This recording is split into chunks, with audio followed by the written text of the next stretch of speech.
I hate it, thanks.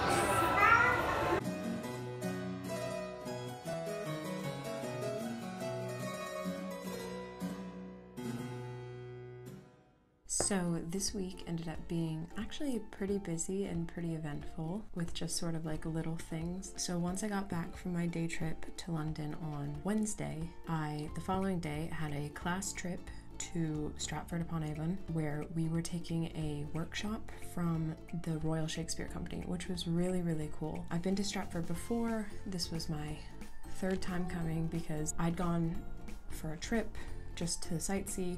Then last week, me, Katie, and Serena went to see As You Like It performed by the Royal Shakespeare Company, and then we came this week to take the workshop.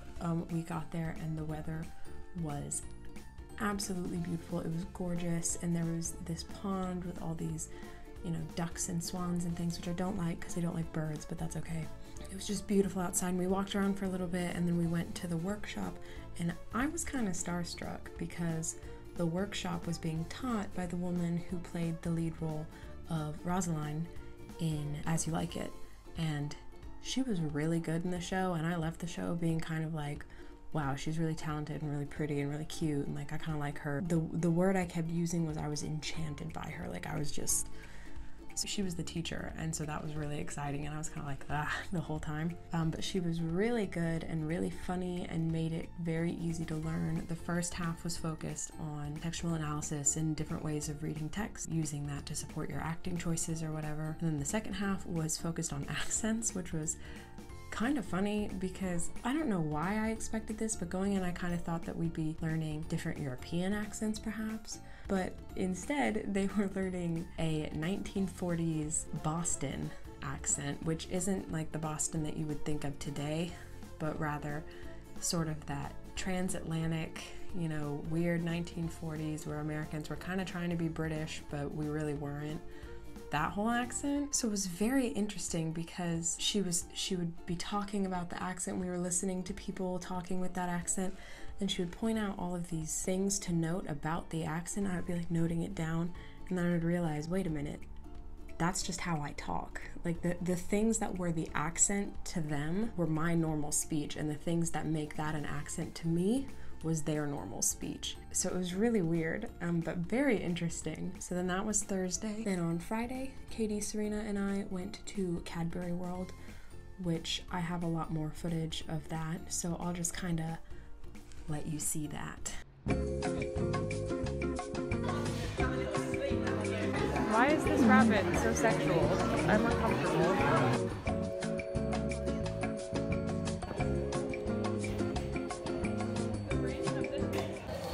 This is not what I was expecting when I came to Cadbury World. I'm in the jungle. It smells like it. What the heck? Where are we? Oh my god, that scared me. These people. Hello. Oh, okay. Learn. I don't want to learn. White people.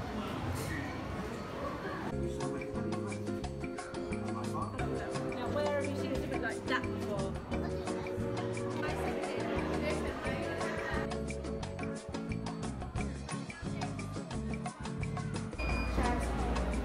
Ooh, she's being fancy. Aren't I always? Wow. What an artist. She added a She made it cool. Wow. They've just given us all this free chocolate. And I'm amazed. We've gotten like 3 full bars of chocolate. I got 5 because I accidentally bought 2 tickets. Yeah, those are the other ones. Oh my god. Shout out Mom, you're getting some of these. Patricia. Yeah. Shout out to Patricia. Does she ever go by Patty? No, she hates that. Okay, good to know. So this is what it looks like, and I'm sort of, don't know why. Caramel? It's caramel. I would love that. It's really good. Pardon? Okay, I'm done with this rabbit. Why is she so sexual all the time? Like, what is she doing? That is so weird.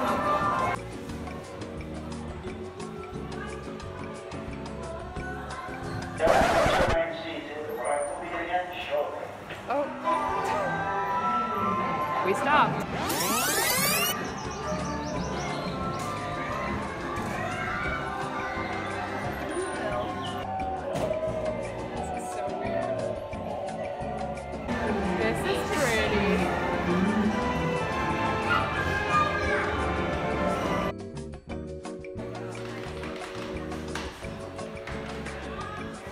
But it was really fun. It was cute. There were lots of kids. I love kids, I really do, but sometimes, you know, they scream too much and it's like, you're in a chocolate factory. Why are you screaming? But I really enjoyed it. Got lots of free chocolate. Then yesterday I went to London again. I got up pretty early and met a friend. Her name is Esme. Me and Esme went to London. She went to school in London. She just graduated this year. She sort of showed me around where she used to hang out when she was in school. I met one of her friends. We got Starbucks. We got lunch. It was a great time. We went for a little bit to the British Museum, but that thing is massive and we kind of underestimated how much time it would take. And then I met up with my dance class because we were going to a field trip to see a show put on by the Pina Bausch company. So that started at 7. It was a 3-hour-long show. So we didn't get out of it until 10:30, and the show was fine. I didn't really get it, and I thought that was just me, but then turns out no one really got it. There were only 2 other students who came, which was surprising, but they didn't get it. And then even the professor and staff members who came were like, this isn't very good. But, you know, all theater is worth seeing, even if it's not great. But because it didn't get done until 10:30, and it's a 3-hour drive back from London, we didn't get in until about 2 a.m. There's traffic and fog and all of that stuff. And then my professor was very, very kind and offered to drive me back to my flat because it was like a 20-minute walk from where the bus dropped us off. So then that brings me to the sort of unfortunate part of my week. And that is that yesterday my parents had to go and take my dog in to be put down. It wasn't a surprise, really. He was very old. 14 years old. I think he would have been turning 15 in like next week, or maybe he was turning 14 next week, I don't know. But he was old and he lived much longer than we thought he would. When I first left for college, we thought that was going to be it. And he continued to thrive for a while, and you know, he started to go blind and deaf and, you know, had some arthritis and stuff, but he was still happy and playful and full of life. And you know, everyone who saw him in his last couple years would agree with that. But I got a text. Well, I had been talking to my mom the day before on the phone, and she said, we're gonna take him to the vet tomorrow because he's having some problems standing, like he can't even stand long enough to eat. So we're gonna take him in, and if there's nothing that they can do to help, he's gonna have to be put down. I was like, okay. So I knew that there wasn't really a chance that he was gonna be okay. Like I knew that the vets were gonna be like, it's time. He's had so many health problems in the past couple years. But I was getting dinner when I got the text message that it was happening. And it was very quick, and I didn't really have the chance then and there to process it. I told Esme, who I was eating dinner with, you know, because she could tell something was wrong, and I told her what happened, and she was very sweet and was like, you know, if you need to take a minute to go. And I was like, no, because if I leave this restaurant and go sit somewhere by myself, I will break down and I won't be able to like regain myself, and that'll be embarrassing. So I, you know, sort of compartmentalized it for the moment and just tucked it away somewhere. And then went to the show and sort of was thinking about it during the show. Then the bus ride back, I thought we were going to be on like a larger coach where I could kind of sit, you know, a little secluded and maybe have a good cry to myself. But because there were only 3 students and 3 professors, we were in like a minivan. So not really the space to, you know, have a breakdown in. I got back to my room at about 2:30 and, you know, put down all my stuff, whatever, was getting ready for bed, and I went to like start taking my makeup off, and I just, all of it just came out all of a sudden. I just started weeping. So I texted my sister, which for those of you who don't know, who I haven't explained this relationship to, I don't technically have a sister. I am, you know, an only child, but I have a sister figure, an older sister figure who I met when I was a freshman in high school at a time where I just really needed someone to be a mentor, and she was there. Her name's Kelsey. A lot of you watching this know her. And she's very, very special to me, and we have just become so close and have been calling each other sisters for years now, and that's truly how we view each other. But I texted her because I knew she had been on a trip recently, so I was like, hey, are you home? You know, do you think you'd have any time to call me tomorrow? And she was like, I'm free right now. I actually just walked in the door. What's up? And I told her, and she knew Murphy very well, probably better than most people outside of our family knew him. So I told her, and she was like, call me right now. So I FaceTimed her and just cried.